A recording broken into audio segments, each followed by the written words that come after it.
Man sitting opposite me. Now, I might as well tell you, Anthony Joseph Kerrigan, you're talking here to a person who doesn't believe ghosts exist.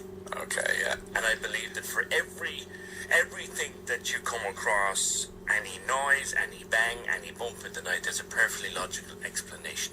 Your job is convince me otherwise. Because I have to play it. It's Halloween. Won't be the same about it. It's Halloween. You have to play this. And the movie's out again and brilliant by all accounts. But you're from GhostÉire. Yeah. So we were set up about 10 years ago. We're a psychical research team. We call ourselves spiritual sympathizers. We go to historical locations around the country, abroad. Basically, we go to a location knowing that the place is haunted. The word haunt would mean hang around, frequent. So it's all around us there. Sorry. So we use different kinds of equipment, most of the latest gadgets, like thermal imaging cameras, digital recorders to hear sounds. But we go back to the old experiments as well, like seances, the talking board, Ouija board, which people would know about. Being sympathizers takes away. It's a strange name. Yeah, for it. yeah, it's not probably used much there. You don't describe yourself as a medium or anything. No, I call myself Anthony there. We're still trying to explore that kind of wave mediumship ourselves there. Like it was channeling is what we might be doing ourselves there. But we try and go into more detail with the spirits there, have a set questions. Now the history might be known in the location, so we try and go off the history a bit. So say if somebody fell off a castle, we ask what happened, what was your feeling before you fell off the castle, what made you fall off the castle. So we go into like a deeper kind of questions and trying to find answers. Some of the answers will probably never be ever found out. You know? And have you come across things, Anthony, that science can't explain? Yeah, it's a lot of when you're on, like I'm engaging on you in a conversation now. Yeah. When we do our paranormal investigations, we're engaging with the spirit world. So sometimes we get these voices coming through, which are electronic voice phenomena it's called. That spirits are supposed to speak. Now, as you said, some of the stuff can be explained, but we try and find, instead of asking if a spirit's good or bad, we try and find what mood they're in. We got a board called a spirit mood board, and it's got different colours representing different moods. So to say if the spirit choose the colour red, it means adventurous, excited, same as the way we use a traffic light to make you be alert. And then we can find out what mood we should be in for the evening, or what mood we should ask the questions in. Right. So there's a lot of there's one subject, but at least there's so many different pathways. Like, do take this building we're in here. It's a former school, as you know, and there is, well, we have said for years, those of us working here since the mid-90s, there is something in this building. Now, a couple of us years ago, affectionately called it Frank. Right. There's like, for example, something that used to happen at night time here was that one line in the phone system would come on. There was absolutely no explanation for it. Reception was not taking a call through the switchboard. Okay. Yet there was a line on. Right. And it would be in whatever room you were in. So I would work the late night news shift here one time, and you'd see the line on at 10:30, 11:15 at night. There was nothing coming through reception. Okay. I wasn't on the phone. The studio wasn't on the phone, but there was a line on. And other things that used to happen was and I was absolutely convinced of this. Female colleague got out of the lift one night. At the top of the stairs there was a water dispenser. We used to have those great big tanks that you had to put on top of it. True, yeah. And I had said to my female colleague, look, I'll change the water, just wait a couple of stone. I said, I'll change the water. And she came up out of the lift and she came in to thank me for changing the water. So I didn't change the water. Okay. But there's only two of us in the building. Yeah, I didn't change the water. Yeah. Right? Now, these are just things that happened when I was here. Like, Now, knowing that and hearing that from us, how would you and your team then proceed? Well, we would probably go into it open-minded. We'd have to ask you questions about if there was any, would the sound engineer come in first there and see what's wrong with the telephone system there. The water thing would probably be more interesting to us there because it's something that can't be explained through electronics or anything like that. Say if it was a house call now, like majority of the time we would first of all, client probably phone us there asking, explaining what's happening there. Most of the time, about 8 out of 10 times, be able to explain. I'm back on the phone, the reason what's happening. So there's a lot to do with like plumbing, electrics. There's a lot of masts around. You could be near an airport or. You would look beyond the physical explanation. You look beyond that. Now, going back to, we normally investigate historical locations. Sorry. But there was a location in Waterford there where the telephone line the phone kept on ringing, and they had no explanation for it there, and we were there on the evening and the phone kept on ringing. But what we found out afterwards, there was it was a smuggling spot, Strand Inn in Waterford, and we got voices over the recordings there. We did the talking board. Now people would say the talking board is something, the Ouija board is something that's is frowned upon in society there, but it's been used for centuries. People think it's only been since 1800s, but since spiritualism and Queen Victoria and the wars, people trying to find lost relatives, it's taken on a new fold. People won't be able to talk about it in King James I time. So you sent us and some files. Unfortunately, the ghosties appear to have intervened because they won't play. They came to the computer, they just won't play, unfortunately.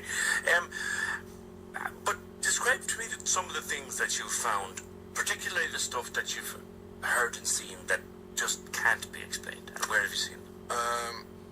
Like in Cork, for example. In Cork, we were recently in a fortress, Spike Island, and we got some voices coming out of the recordings. Now we're in a punishment block, so this is a place of torture. Would have been using Spike Island. Cork people would be familiar with it, visiting the island. We got women's voices. Now what we presume was what was said on record was help, and prisoners would scream. Now it was weird because it's female voices. It's supposed to be only male convicts were on the island. So that's an unexplained one. I do hear voices myself. My wife Jen, she sees them, but I hear the sounds before they come, or just after, or when I hear them after, it only comes on recording. None of us can hear it there personally. But myself there and a place in Waterford there, we did a theatre there, and on the talking board it said, "In you I will live," and I took no notice of it there. We did a séance later on, and what can I explain was we were in the séance, the conditions, the elements were right, it was dark, just a tiny bit of emergency exit lighting, and I was twitching. I had no control of my body, and that feeling before you get sick, after you've been drinking, that split second, my head went dizzy, and I lost control of my vocals, and there was a voice that seemed to come through, and now I'm trying to enhance that myself there and see if I can get into a meditative state, and it's becoming to progress even more. So that's personally my experience. Now we've had vases fly off in castles and people collapsing on investigations, not ourselves, but members of the public. There was a photograph taken in Spike at the weekend, and it got quite a bit of traction on social media. And if you zoom in on it, there's certainly something there. Now, the cynic in me says that's a reflection of the light. That's a trick of the light. Yeah, I think there's 2 pictures there, and I think there's a second one's interesting there. It's like a shadow, sideways shadow. The pictures, we've just recently got one from a barracks in Carasavine. it's some people try to make shapes out of anything like clouds when you're a child. We try to recognise something that we can be familiar with.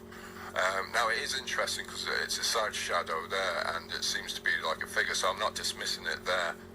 It's an excellent picture there, but only those that were there on the night can explain. No, really, no. But it's a great tonight, picture. then, Anthony, is this really the biggest night of the year? Where will you be tonight? What are you doing? Trick or treating. I'm there with my 2 kids. One of them is called Stoker, he's 2, and I got a 9-month-old child, and we're just trick or treating. Stoker, isn't it? Stoker. Named after Bram? Named after Bram. I was thinking that. Dracula. And he's what, 9? He's 2. 2. Well, he doesn't realise then so far that Daddy's a ghost hunter. No, not yet. There, like. But the celebration is Samhain. It's just come up. We invented Halloween. We forget this. We invented it. The Americans robbed it and put pumpkins in. True. But we invented it. This is the home of Halloween. The history here, which just like in America, it's more history here, and it's just the celebration is just taken on a whole new fold. And I don't know that's to do with belief now, religion, whether it's changing now. Yeah. It's subsiding the belief into that. I don't know where it's sweets and jellies were never there in the old days. No. Have you ever, in the work you do, Anthony, been absolutely terrified in a situation that you weren't expecting to be? No, not terrified, more or less excited. There's adrenaline buzz when you sort of hear the noises and everyone else hears them. Not really there. I think when you go back to culture, the arts, when you look at film and literature and music, they bring in you into a presence of what you think you imagine a ghost is. Mm-hmm. So if you're expecting to see a see-through apparition there, and I don't know what a ghost is. It could be myself, it could be yourself. I don't know, but it's a reality. To cover everything, isn't it? Yeah, true, yeah. A feeling of uneasiness, not really there myself there. You feel a presence there. I don't think, to be honest, as we were talking about exorcism a few weeks ago, I think it's the way we live around whatever reality is around us, not trying to get rid of it. Now, if I saw you coming in and out of the room just now, PJ, and I thought there was a breeze, and I thought there was an evil presence there, and try and get rid of you, it's not fair, is it? And if I bring in somebody to try and do an exorcism, when I don't know if there is actually a doorway for you to actually go, or if it's a cube, or if it's a circle, it doesn't necessarily mean a doorway. I could be banging you up against the wall, so what people's interpretation of being in fear is it can be different. I mean, clearly, as I said to you at the start, I'm a skeptic because I've never seen anything that convinced me other than that there was a scientific explanation, and if someone can show me something for which I can't explain it, then I join the ranks of the believers, as they say. But let's assume for a minute that I do believe in the presences around us. What's the best attitude to have? Do we get on with them? Are they just here with us? Is there anything we could do? And if they start making trouble for us, like throwing fruit bowls around the place, are they asking us for help?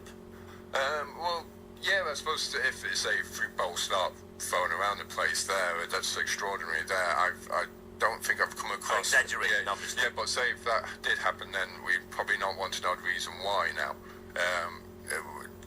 I suppose with all the gadgets, the apps that are used now these days, like even the spiritual experiments that are used, it's hard to really know if we're making contact there. Unless we see them, as you said there, if we could see them there, seeing is believing. I suppose if there's a troubled spirit, we want to know how it's troubled. And in the day of free speech, people say the talking board, the Ouija board again, as I said.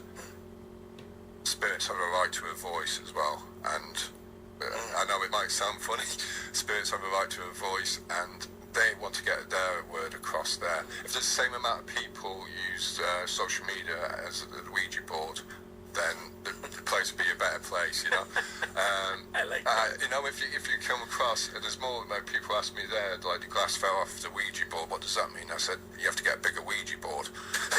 But you know, like if I was a spirit now and I was from the 1600s, say, and I threw a fruit bowl, I'd be more wary of what you came to the location in, what devices you've got. Like a Ouija board. Now there's been a lot of bad publicity for the Ouija board there, and there was a story in Dublin a few years ago, I remember it. Builders were renovating an old house in George in Dublin, and they broke into a chimney breast to renovate that, and they found the remnants of a Ouija board, and they ran. Right. And they wouldn't come back. Well, majority of the time it's what a friend of a friend has said and all that, and Ouija board's like a social thing for kids. Well, I would say to the parents, if they see a child, a teen, or anybody young using a Ouija board, just wonder why they're using it, you know, and the fear of, you know, trying to bring the fear onto it is not going to help. Can you unleash something that you can't control if you were to use a Ouija board? Well, I've used it now so many times. I've used it in my own house. Yeah. No, but I mean, someone like me, obviously you do it all the time, you know. But people who would make or set up or fashion a Ouija board of sorts, say tonight now, for example, messing around. Okay. Is it dangerous to mess with things you don't understand? It's depending on the attitude you're in and what's your intention first. Is what's your intention. Probably second thing is who you're doing it with. The third thing is you don't be taking any narcotics, obviously, as well. Like and you ask the right questions. It's like driving a car. You don't go out drinking. You go with people that are responsible with you there. To unleash anything there, I don't think there's any such thing as demons. The word demon comes from daemon, which is ancient Greece, and it means to divide, distribute, and it's taken by the Romans, came over and cut down all the pagan statues. So do the spirits, if you want to call it that, or the entities, whatever word you choose to use, what's the best word, by the way? Well, you can call it fetch, entity, spectre, ghost. I talk to them like normal people, like I'm talking to you. There's an interesting thing about time as well. Time has no relevance in the other reality.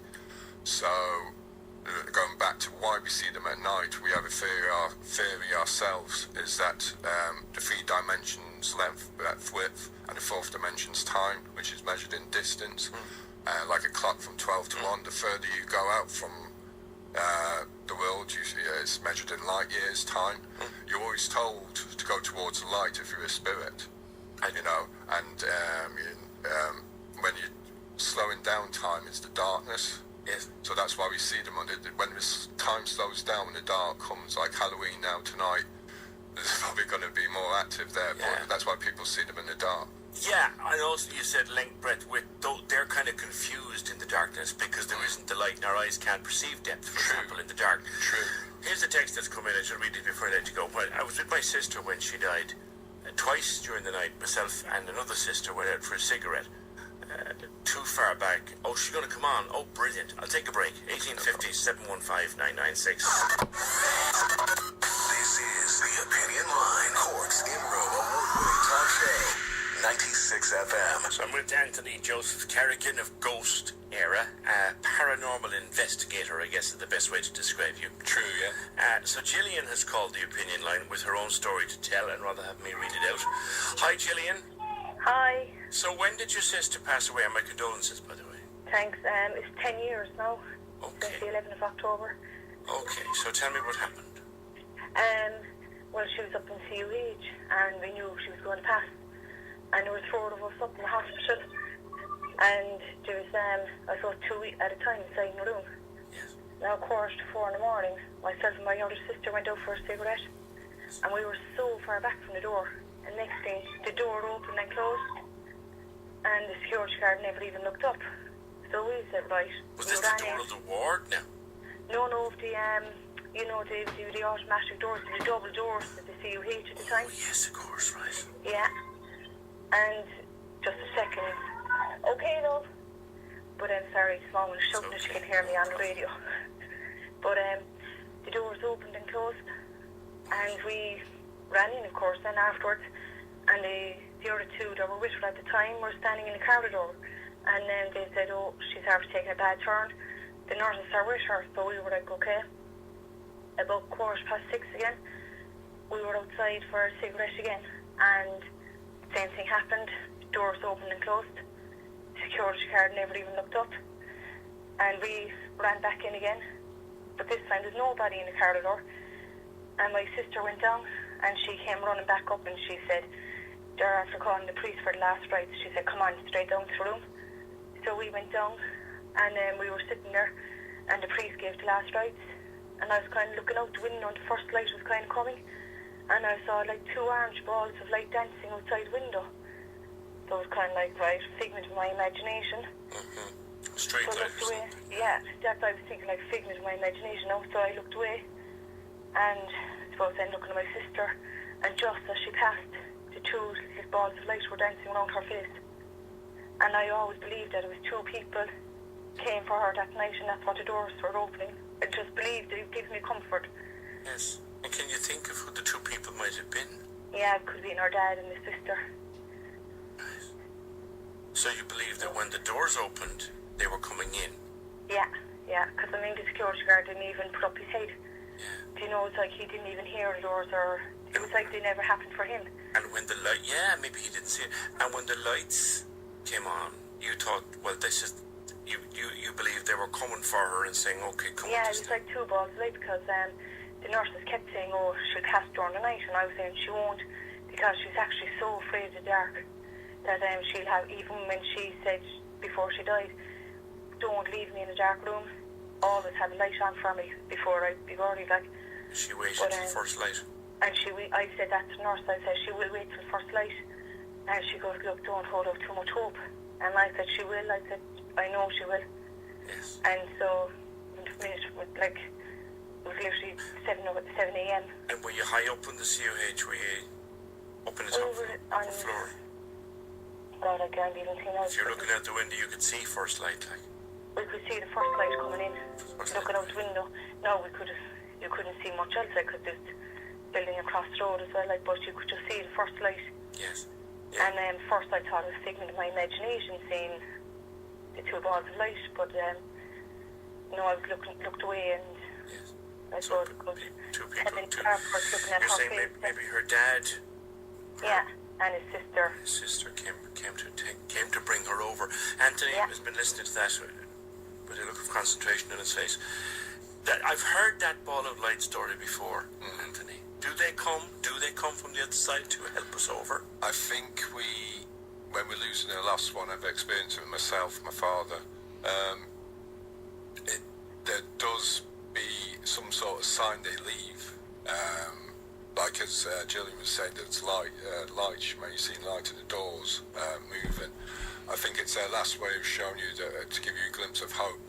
Not to give too much away, but there is something there afterwards.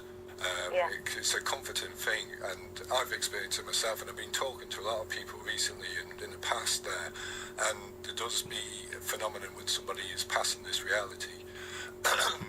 So, scientifically, well, I don't know what science would say there, but the science would say like it could be a draft with the doors. The lights you were seeing, you were probably tired and that, but I would say I would give this around about 90% of the time when somebody you love and cherish, they do leave a sign, whether it be with anything like a smell or a voice, they do leave a sign. I love the first light thing, because your sister, you say, Gillian, she had a thing about light and dark. She was terrified of the dark. Yeah, because where I am, my own bedroom at home, I can see first light directly from the bedroom, and it is a beautiful thing to see that first cracking of light, and it was literally around that time. And it was around that time she passed, and it was around. I suppose it was around that time I saw the 2 balls of light outside the window, and just as the first light was coming in, and a few minutes later, then I looked at her face, and it was like these 2 same balls of light were dancing around her face. Just one question, June. Did any of you experience a buzzing in the ear around that time or previous? I can't remember now. No, Like, it might I pass. suppose everything is a blur as well, you know. But that's But that will stand out with me forever, like, that Yeah. will stick with me. usually the buzzing in the ear is a sign that they're trying to communicate, or it's an angel or spirit guide would people would say, trying to let you know that there's going to be something significant happening there. I wouldn't say it's going to be. I wouldn't say it's a death. I say it's a new life happening there. You believe it was Dad and your auntie coming, was it? Then Dad and his sister that was stillborn. So I suppose we just believe, and I suppose it gives us comfort. Of course it does. Believe. And you know what? I said to Anthony here, I am an old cynic and an old skeptical when it comes to this thing. But then again, a story like yours, I can't doubt that you saw what you believe you saw. When someone gives you direct testimony like that, Anthony, we can't and we shouldn't dismiss it. No, you shouldn't now. First of all, we're still exploring and into the paranormal, the supernatural. I've similar experience as what Gillian had. It was early hours in the morning, and I saw lights at the edge of my bed, and I got a phone call sign. Yeah. But You got a phone call about your dad? Okay. That's all right. But so you saw that you a paranormal investigator, getting emotional. That's all right. No, because it was you. It was close and personal to you.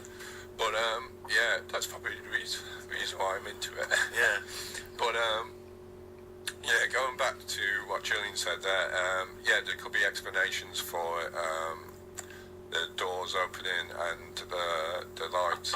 But as we're saying, it's people in their own houses and all that. It's how you interpret it, the fear and all that. And in this way, spirits, angels, as I call them, I have a spirit guide myself, and we all have spirit guides. We call upon them. It's when we want to engage them that they come in more. That they come there to comfort you, and that's when they can come in when you're having a baby as well. They can come in during happy times, like when we hopefully win the World Cup next year. But we're still researching it still, and to be honest, I'm glad we don't find the ultimate stuff like myself being a GhostÉire and yourself, PJ. Yeah.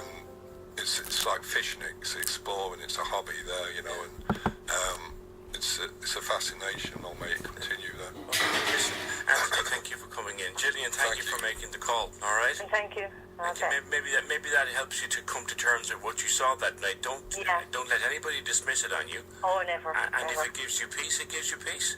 Yeah. Okay. What was your sister's name? Mags. Well, hopefully Mags has gone to a happy place. Oh, she definitely is anyway. With Dad and his sister. All right, Gillian, Yeah, you take care now. Thank Take you, care. bye. Bye. 1850-715-996. As I said, I am an old skeptic, but a story like that, you daren't dismiss it. You can't dismiss it now. There's more ways you can explore it there. We're hoping ourselves to go into research involving that sort of genre, that subject there. Yeah. We do like experiments using EEGs, brainwaves and all that. So it's fairly diverse, the experiments we do. And it's probably a subject we'll have to look into. Some would say it would be morbid there, but Edgar Allan Poe, I think it was, the writer, wrote many stories about the moment that somebody actually passes. Has there been research done on that moment? there is, and it's actually been done in America at the moment there, so it's something that we're following ourselves there. They're trying to find out ways of communicating with people that are ready to pass. Right. Those that aren't responsive. The brain activity is the last thing that shuts down, isn't it? Or is it the first? It's supposedly the last. Yes. So actually, when somebody's actually passing, you keep on talking to them, even when the heart's gone. And with people have experienced cold drafts when they've been talking. Yes. So it looks like they've just passed as well. Because that would be fascinating to read. Because brainwaves can tell when we're thinking, when we're emotional, when we're hot, when we're cold. It would be fantastic to look at those brainwaves and analyse them. Yeah, we've been using it now recently on our investigations there, and it's been people, when they've been concentrating enough, the alpha and gamma rays, they raise up. Sorry, a bit scientific, but the voices come in then, and then or the person personally feels something, or the person doesn't feel something. Yes. The brainwaves heighten, and then the voice comes in. Brain activity at the moment. Listen, you could probably spend all day talking about that, because that's the kind of science. I love that science side thing. Thanks for coming in, and tonight, enjoy the trick-or-treating. Can I just have a couple of call-outs? Thanks to Spike Island there, the staff and the manager were welcome, and thank you for helping us out when we were there.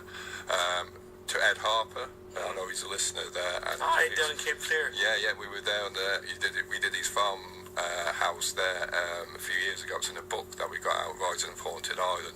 He's a great friend of the show. We always love talking to Ed. And Carrigan-Ass Castle in County Cork as well. Appreciate them. We'll hope to work with them soon. Yeah, unfortunately the audio didn't work. I think someone didn't want us. Maybe my spirit guys told me to do it that way. Anthony, thanks for coming in. Take care and enjoy the evening. Thank you. Cheers. Just 18. Happy Samhains. With the Ireland edition of The Times. Be well informed on Ireland and the world. Cork's 96 FM. I don't know if you've seen the new version, Pearse. No, I'm actually going to see it this week. It's supposed to be brilliant, Ollie. Huge fan. It's my favourite film of all time. Is it? Yeah. It's always been frightening the sugar out of me. In fairness, I'd be nearly afraid to go again. Yeah, no, I love Michael Myers. And do you know that the mask that he wears is William Shatner? Is it really? Yeah. Yeah. Jenny God. Have a look now again, you'll see. Me and Trekkie all my life, I didn't know that. All right. Now, I had your buddy Anthony Kerrigan. Anthony in studio a while ago, and as I said, I'm a skeptic, right? Okay. You were too. Yep. Until you went out. Yeah, well, I mean, I was skeptical of what these kind of people do, but I wasn't skeptical of the fact that, you know, the spirits and all that, it's something I've always kind of had an interest in and had a belief in. But I came across a Facebook post from a girl called Laurie, and she's involved with GhostÉire. So I found out that she was in a group of ghost hunters, so making a radio documentary was something, you know, it's an avenue I always wanted to go down, so I got in contact with the lads and decided to go on a ghost hunt with them. Okay. So my documentary is probably about 2 to 3 weeks away from being completed, but I brought you in a little promo of some of the... Okay, I have some... What we're going to do is, now, where did you go first? We went to Kanturk Castle. Okay, and had you ever been there before? Never. And what had you heard about it? Nothing. I didn't even know there was a castle in Kanturk. Truth is known. So describe the place, before I play the audio, describe the place for me. The night, the moment. Yeah, it was a Saturday night. It was a very, very still night. Not particularly cold. And when it's funny because Kanturk Castle is on a roadway. You know, there's this main road drives past it, but you wouldn't even see it. It's in darkness. And when we walked up this laneway up to where the castle was, it just kind of peers out and comes out of the darkness to you. It's this amazing structure that there's no roof on it. They never finished a roof when they were making it. But it's, I suppose, height-wise, it's probably the size of maybe your 4 or 5 story apartment block that you have in the city now. But it's this huge castle. Because Ballincollig has a castle. I remember going there on school or scout trips as a young fella with the 17 Cork at Black Rock, but I never knew like you did. There was one in Kanturk. So you get there and the lads set up, and what happens? Yeah, they set up, and there's a series of tests that they do. I mean, they have this heat-seeking camera that notices different changes in temperatures within the area that you're in. They also they use what they call as a talking board. Everybody else would refer to it as a Ouija board. They also then would have an AM transmitter radio, because through the radio waves, it's another way that they contacted with the spirits. The whistling sound. Yeah, it's kind of like, you know, that. Yeah. And then it's like it's kind of like tuning in on, you know, when we were kids and you'd listen to Radio Luxembourg or any of these stations and the way they tune in and out. It was very much like that, but it's kind of how the spirits manipulate the airwaves to try and get messages across, so to speak. And then they also did a seance, was another one of the ways they did it. So you're sitting there as a skeptic to a point, and you're going, all right, lads, convince me. So let's talk ourselves through about 2 minutes and 5 seconds. Yeah. We're just, you've headphones in. Just talk through it as we're going along. So okay. So just Well, the first thing here that we're hearing now is that they use this bowl, and what it is kind of welcoming the spirits. Okay. Basically, he runs this instrument around the bowl once, and what you hear then is the ringing as a result. Okay. It creates a kind of sign or something, Yeah, is it? pretty much, yeah. Okay. Come out of the shadows and into the light. Step out of the light and into the shadows. What heavy is light, what light is heavy. The time is now, now is now, and now it shall be. Come and step forward, dear spirits. That's just an invocation, isn't Yeah. it?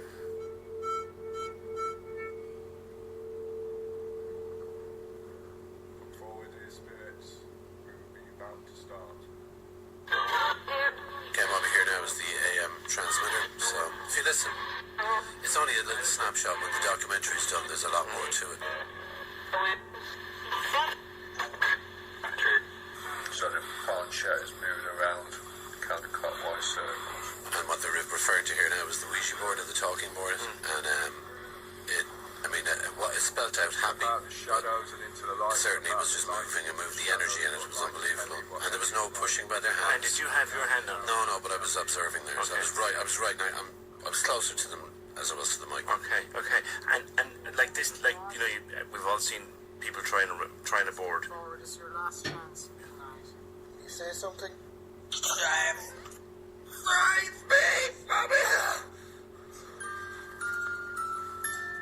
What's that? Okay, Anthony, when they do the seances, the spirits channel themselves through him. That first piece that you heard of where the voice came, I was next to him as that happened, and it was like the voice came from over my left shoulder.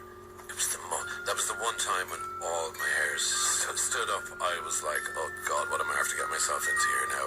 I was slightly frightened, but I kind of calmed down then and just recorded because there was a lot more came, and it will be revealed when the documentary. And how is ready. long did this go on for? We got there around 9:30, and I think we set up and they started by about 10, and we were there a good 4 hours. Right. Yeah. So you came out of it with a different viewpoint, I think. Absolutely. I mean, I didn't go down to try and catch anybody out, because that's not the style of what I do, and it certainly wasn't what I wanted to do when I was making the documentary. I just wanted to go with them and see what came out of it. And even when with the Ouija board, when the planchette was moving around, even when they were doing the seance and the table was rocking back and forth, their hands were only just on it. There was no pressure being applied, because that's what I was observing that myself, as well as trying to get the audio from it. And I came away very much convinced. I mean, as one of the lads said to me, we're all energy, and when the body dies, the energy doesn't die. It has to go somewhere. And I mean, they would be skeptics themselves too. I mean, they go into this thinking, okay, let's see what's here. And I mean, what came out on the night, it was so good. I'm going to go on another one with them. Excellent. So we can expect the documentary in a couple of weeks, yeah? Next 2 to 3 weeks, yeah. All right. We'll look forward to hearing it, and we'll give it a spin for you Thank you. in our podcast and overnight and stuff like That that. would be We'll cool. see what else happens. All right, mate? Cheers, bud. Good